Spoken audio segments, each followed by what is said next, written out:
Cuestionario casuístico número 3, entrega proyecto 1, escenario 7, elaborado por Jesús Alberto Puerto Castro, Wendy Joana Rangel Miranda, Ricardo Rincón Arizmendi, Diana Rodríguez Caicedo, con nuestro tutor Nelson Torres Martínez. Institución Universitaria Politécnico Gran Colombia. Cuestionario casuístico número 1. Trata de la compra de Carlos en adquirir una casa de 2 pisos en una casa residencial de la ciudad. El bien inmueble pertenece a Felipe también, que por supuesto es mayor de edad y en capacidad. Carlos solo cuenta con el 50% del aborto de la casa, motivo por el cual planea pedir un préstamo en un banco. La casa tiene un costo de 360 millones de pesos aproximadamente colombianos. La negociación entre Carlos y Felipe se piensa celebrar el día 5 de mayo del 2021, porque Felipe se encuentra fuera del país. Carlos propone la siguiente manera de pago: el 50% del costo total a pagarse en efectivo el día 05 de mayo del año en curso. El restante 50%, 30 días después de la casa le será entregada a Carlos, una vez haya cumplido con el último pago pactado. Y en el banco le piden a Carlos constituir una casa sobre el préstamo que tomará un plazo de 120 meses, con tasa de interés liquidada a 1,2% mensual en el caso hipotético. Antes de eso, ¿qué son los bienes civiles? Los bienes civiles son bienes o cosas que pueden ser de objetos de apropiación formando un patrimonio de una persona. Su clasificación: corporales, incorporales, inmuebles, inmuebles. Definimos cada uno de ellos. Corporales: auto, libro. Incorporales: crédito y servidumbre. Muebles: inmuebles como carro, motos. Inmuebles: finca y lotes. ¿Qué nos estipula el artículo 150? Clasificación de los bienes, según la persona a la que pertenece. Puede ser de bienes de dominio público o bienes de uso común. Lo mismo el artículo 752, clasifica los bienes muebles según la persona a la que pertenece. Puede ser de bienes de dominio del poder público y bienes de uso común y bienes propios. La ley 1457, legado de acuerdo expresamente por el testador, un bien asignado al legatario. Puede tener una libre selección, puede elegir el mejor del bien. La calidad, si no hay, recibe el mejor calidad o su valor. Artículo 673, de acuerdo al modo de adquirir el dominio son la ocupación, la cesión, tradición, sucesión y la causa de muerte y la regida en términos jurídicos la clasificación del bien que pretende adquirir Carlos. Además, explica el modo de adquirir su dominio. Todo esto con fundamento en el Código Civil colombiano.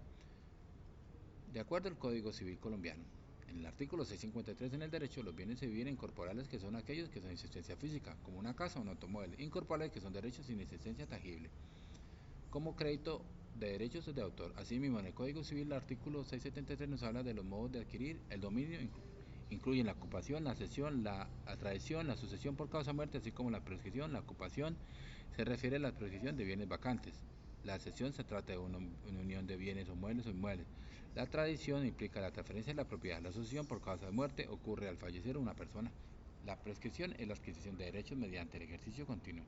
Los dos modos se describirán en el libro de sucesión por causa de muerte, al fin del código, así es como el artículo 740 del Código Civil, que refiere como el acto mediante el cual se transfiere la propiedad de un bien de una persona a otra. Es un derecho fundamental en el derecho de la propiedad y es estrechamente relacionado con la idea de que para la transferencia de un bien sea efectiva debe existir varias condiciones. ¿Qué tipo de instrumentos sería empleado para celebrar la negociación y por qué? La ley 1849 del Código Civil establece mediante un contrato de compraventa, haciendo de acuerdo en que ambas partes se comprometen a transferir la propiedad de un bien o servicio a cambio de una suma de dinero o contrarrestación acordada. Efectivamente, la compraventa de un contrato.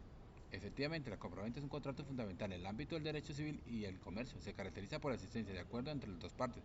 El vendedor que se compromete a transferir la propiedad de un bien, que se puede ser inmueble o inmueble, y el comprador que se obligan a pagar de un precio por un dinero del bien. Este tipo de contrato implica ver obligaciones y derechos por varias partes. Algunas de las partes características importantes de compraventa incluyen: consentimiento. Ambas partes deben manifestar su voluntad de contratar. Esto implica que el vendedor debe estar dispuesto a vender, el comprador a adquirir el bien. Objeto. El objeto del contrato debe ser claramente definido. Puede ser de cualquier cosa que se pueda comerciar, siempre que sea lícita y posible. Para tener certeza de la situación jurídica de la casa que debe solicitar Carlos a Felipe y por qué razones. Para llevar a cabo la compraventa de una propiedad es clave contar con ciertos documentos que aseguren que todo se haga de la mejor manera y legal. Aquí te explico los documentos que debe tener un comprador y un vendedor. Identificación de las partes, escritura pública, certificado de tradición, paz y salvo de impuestos, paz y salvo de administración, boletín catastral, contrato de promesa y compraventa. Explique qué es la hipoteca para el derecho civil, cuál es su fundamento legal, para qué sirve, cuáles son sus características, qué tipo existen y qué requisitos deben cumplir para su constitución. De acuerdo con el Código Civil colombiano, la hipoteca se define como un derecho real de garantía sobre bienes inmuebles a diferencia de otras formas de garantía. No implica la disposición del deudor sobre el bien agravado. Esta figura jurídica permite asegurar el cumplimiento de una obligación y a su validez subordinada a su inscripción en el registro de la propiedad, conforme a lo estipula el artículo 1875 del Código Civil. El artículo 2432 del mencionado código define la hipoteca como un derecho de prenda, lo que traduce en el que el acreedor tiene un derecho sobre el bien del deudor, con el fin de garantizar el cumplimiento de una obligación específica. ¿Por qué concepto de qué tipo de costo Carlos tendrá que pagar ciertos valores debido al proceso legal? ¿Qué le permitirá adquirir la casa de Felipe? Explique su respuesta de previa consulta. En el contexto de compraventa, el inmueble en Colombia, los gastos de escrituración representan una serie de costos asociados a la formalización de la transición estructurados generalmente como porcentaje de valor de la propiedad. Involucrados en el términos generales, el comprador asume costos que varían entre el 4% del precio total del inmueble, siendo responsabilidad del vendedor y el porcentaje de prima del 0,27%. Honorables notariales, intervención de una notaría requerida para la redacción y formalización de las escrituras. Retención en la fuente. En la figura del vendedor se establece la obligación de asumir la retención en la fuente aplicable sobre el derecho a la porcentaje del valor de la transición, la cual debe ser descontada al momento de llevar a cabo la operación. Impuesto sobre el valor agregado, con su respectivo IVA. Los gastos de estructuración o escrituración se encuentran sujetos al impuesto sobre el valor agregado del IVA, lo que implica que los costos mencionados se deben pagar al agregar dicho impuesto.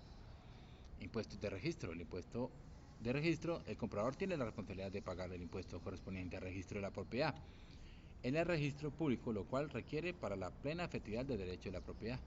Otros gastos diversos. Adicionalmente puede presentarse costos extras que incluyen, entre otros, la obtención de los documentos o copias de documentos, así como otros gastos administrativos que estén relacionados con la transición. ¿Qué acciones puede implementar para garantizar el acceso a la defensa de estos derechos?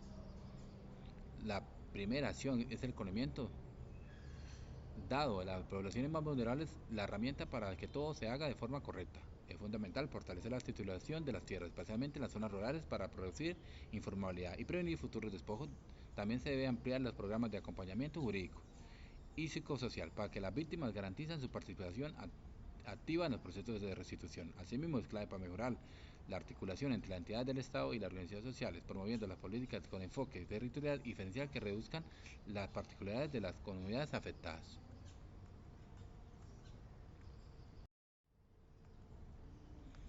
Ahora tenemos un breve mapa conceptual, en los cuales tenemos un inicio y fin de la compraventa entre Carlos y Felipe. Carlos decide comprar una casa de 2 pisos, residencial de 360 millones aproximadamente. Carlos debe verificar, tanto como Felipe, si son mayores de edad y capaces para tener ámbitos legales. Carlos revisa su disponibilidad financiera. ¿Tiene costos suficientes? Carlos tiene el 50% de la propiedad. Carlos decide solicitar préstamo bancario para el 50% restante. El banco analiza su solicitud y aprueba el préstamo con condiciones. Monto total de 180 millones de pesos, plazos 120 meses de una tasa de interés del 1,2%. Carlos convierte su casa en un poseedor legal o material de propiedad. Algunas de esas especificaciones y el proceder de Carlos ante comprar la casa con Felipe. ¿Qué le recomendaría a Carlos para, como asesor jurídico si se llegara a descubrir que la casa no es solo de Felipe, sino de alguien más? O que se encuentra embargada por la tercera parte de su valor económico, ya mencionado. Argumente de manera jurídica las dos posibilidades. Recuerde que Carlos está muy interesado en dicha casa por ser la esquinera y con proyecciones de amplificación para el suplimiento comercial. La casa no es solo de Felipe, sino de alguien más. Y desde una perspectiva legal, el negocio podría resultar nulo si intenta vender el bien inmueble sin la aprobación de los otros propietarios, ya que todo tendría derecho sobre la propiedad conforme al artículo 669 del Código Civil.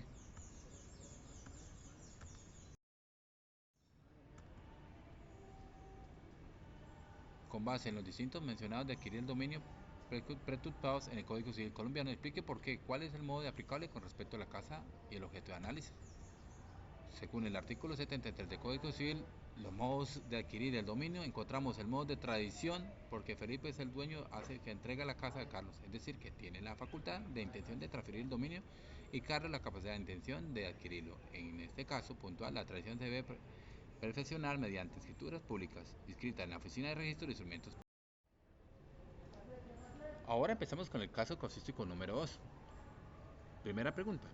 Con base en los distintos modos de adquirir el dominio preceptuados en el Código Civil colombiano, explique por qué y cuál es el modo de aplicar con respecto a la casa de objeto de análisis. Según el artículo 73 del Código Civil, los modos de adquirir el dominio, encontramos el modo de tradición. ¿Por qué Felipe, que es el dueño, hace entrega de la casa a Carlos? Es decir, Felipe tiene la facultad de intención de transferir el dominio a Carlos y la capacidad de intención de adquirirlo. En este caso puntual, la tradición se debe perfeccionar mediante escritura pública escrita en la Oficina de Registro de Instrumentos Públicos.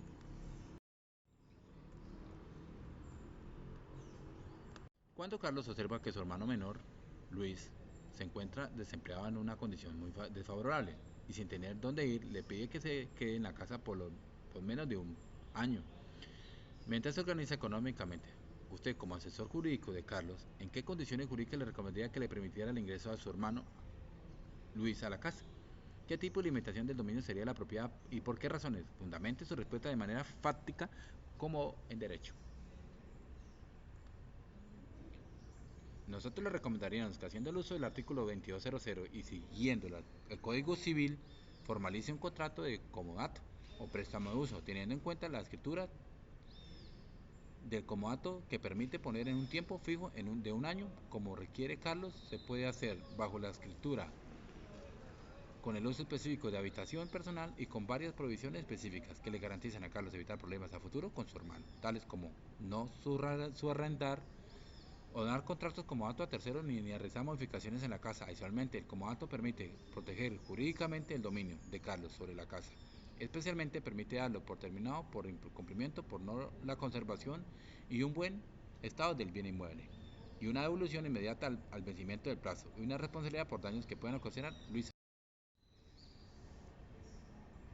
Luego de un año, el hermano de Carlos se niega a desocupar la casa, alegando incapacidad económica y pidiendo a su hermano más plazos para la entrega. Carlos, por su parte, que es débil de carácter, le permite continuar. Sin embargo, resulta que Luis absolutamente y abusivamente y sin consultar a Carlos arrienda su beneficio personal, 2 habitaciones de la casa uno de los estudiantes universitarios. Juzgada la situación, ¿creería usted, como asesor jurídico, que Luis ha incurrido en algún tipo de afectación de la naturaleza propia de la alimentación del dominio de la casa? De ser así, ¿cuál sería la nueva situación de la propiedad con respecto a su alimentación? ¿Y por qué? Fundamente de manera fáctica como en derecho sus respuestas. Ahora creemos que se presenta una afectación contemplada en el artículo 2209 del Código Civil, abuso de comodato, configurada sobre el derecho debido a su arrendado sin autorización, realiza una destinación diferente a la pactada y obtiene beneficios personales en la obtención de la renta sin ninguna autorización de Carlos. La nueva situación jurídica sería la terminación del contrato de comodato por abuso argumentada en el artículo 2209 del Código Civil, extinguiendo el pleno derecho del comodato, convirtiendo a Luis en un tenedor precario y permitiéndole a Carlos exigir la restitución inmediata de la casa. Carlos tiene un sobrino menor de edad, a quien quiere mucho. Es su favorito por cuanto es el hijo que dejó su hermano mayor, quien muriera en un accidente de tránsito 10 años atrás. Carlos pretende que la casa sea para su sobrino cuando éste tenga 30 años y cumpla con la condición de ser profesional independiente de la autoridad de su madre. ¿Qué le fuera la esposa de su hermano mayor difunto? Sucedió que en la particular Carlos tiene las mayores relaciones con la madre menor, porque ésta convive con un sujeto violento, además de ser ella misma una persona disipadora. Con una base de información en su función de asesor jurídico, ¿qué le recomendaría a Carlos implementar para favorecer a su sobrino, evitando que la madre tenga manejo sobre los bienes involucrados?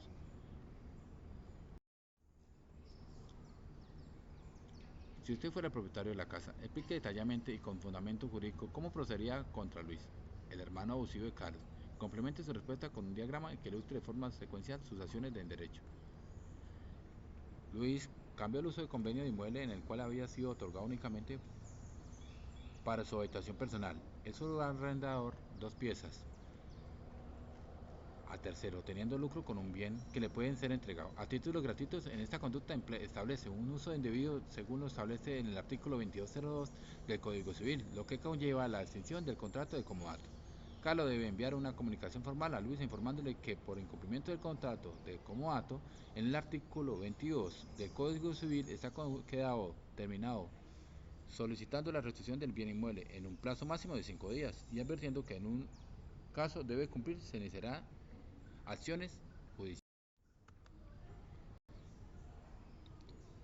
Ahora miramos un mapa conceptual del incumplimiento del comodato. Su arrendatario no autorizó.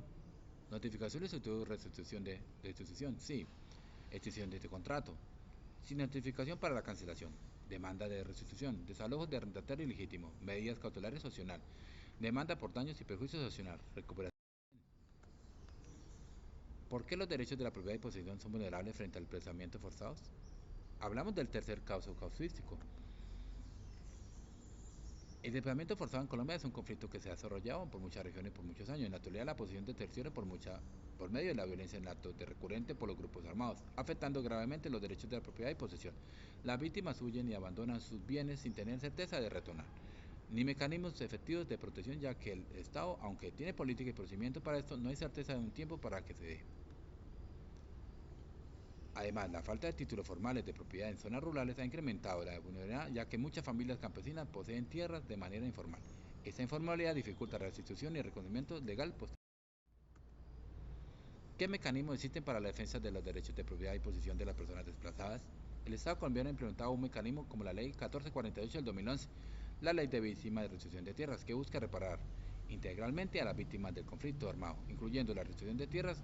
Esta establece procedimientos judiciales para que las personas desplazadas puedan recuperar sus predios, incluyendo cuando no cuenten con los títulos formales. Además, la Corte Constitucional ha emitido sentencias claves como la T025 de 2004, que declaró el estado de cosas inconstitucional frente a la situación de los desplazados, obligando al Estado a actuar medidas urgentes y eficaces.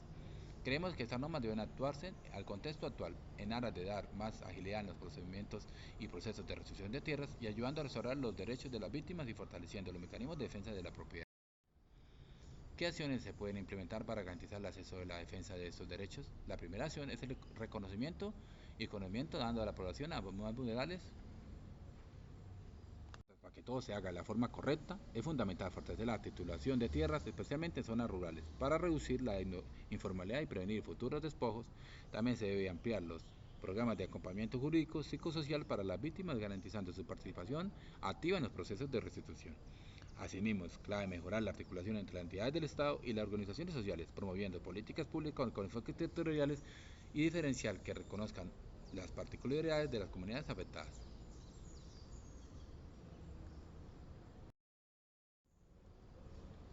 Muchísimas gracias por todos.